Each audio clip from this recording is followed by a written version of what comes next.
अस्सलाम वालेकुम दोस्तों, मैं आज आपको रॉयल का एसी-डीसी पंखे के बारे में बताऊंगा। ये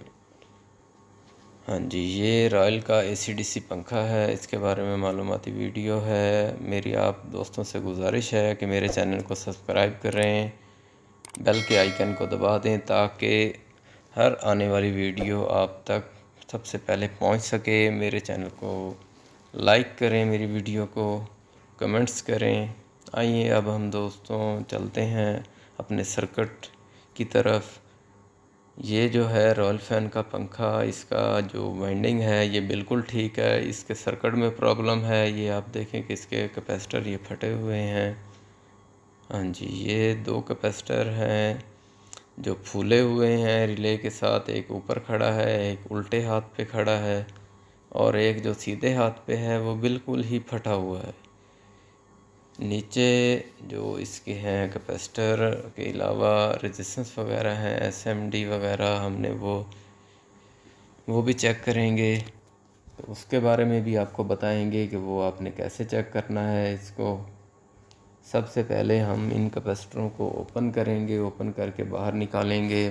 बाहर निकाल कर इन्हें रिप्लेस करेंगे, इनको तब्दील करके फिर हम देखेंगे आया हमारे सर्किट में कोई और प्रॉब्लम है या इन्हीं कैपेसिटर के डालने के बाद ये बिल्कुल ठीक हो जाता है। ये जी कैपेसिटर आप आराम से बिल्कुल निकाल लें।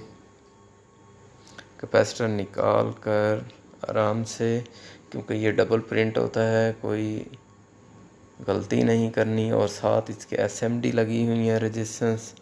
ये ना हो कि आप वो कैपेसिटर निकालने के चक्कर में एसएमडी रेजिस्टेंस भी ख़राब कर बैठे हैं। बहुत एहतियात से काम करना है। इलेक्ट्रॉनिक्स का कोई भी काम हो उसमें लापरवाही नहीं करनी। जी, ये जो दो कैपेसिटर हैं इनके देख लें, ये ऊपर नेगेटिव का निशान बना हुआ है। ये साइड आपने देखनी है। आपको मज़ीद मैं बताऊंगा कि कैपेसिटर लगाना कैसे है। जैसे आपने कैपेसिटर निकाल कर, अब ये देखें 1000 यूएफ 25 वोल्ट है, दूसरा कैपेसिटर भी 1000 यूएफ 25 वोल्ट है। ये ऊपर से फूला हुआ है। जी, ये दोनों कैपेसिटर 1000 यूएफ 25 है, और तीसरा कैपेसिटर क्योंकि वो वोल्टेज ओवर होने की वजह से फट गया है।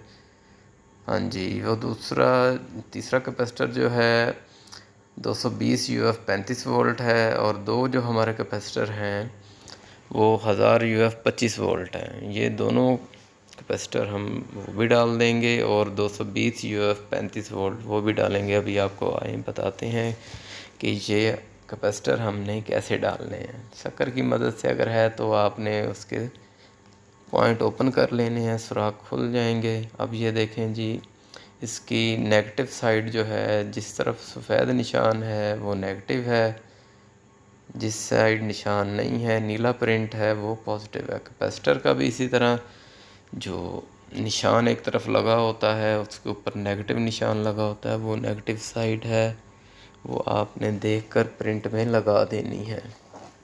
जी, उसके बाद इसे उल्टा करके आप इसे सोल्डिंग कर दें। सोल्डिंग करने के बाद हम इसे दोबारा पंखे की मोटर के साथ इसको कनेक्ट करेंगे। कनेक्ट करके इसे हम देखेंगे कि आया इसका क्या रिज़ल्ट है।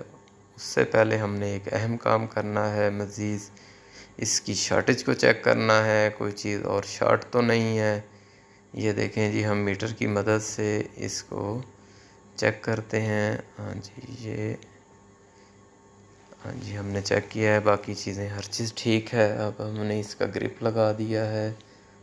ग्रिप लगाने से पहले बेहतर है कि आप इसे अपनी जगह जहाँ है इसे वहाँ फिट कर दें। उसके बाद आप इसे जी, अब हमने इसे उठा कर देख रहे हैं सर्किट। हाँ जी, सर्किट हमारा बिल्कुल ओके हो गया है और पंखा चल रहा है।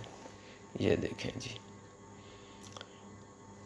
ये हमारा डीसी 12 वोल्ट पे पंखा चल रहा है जी। ये बिल्कुल ठीक हो गया है।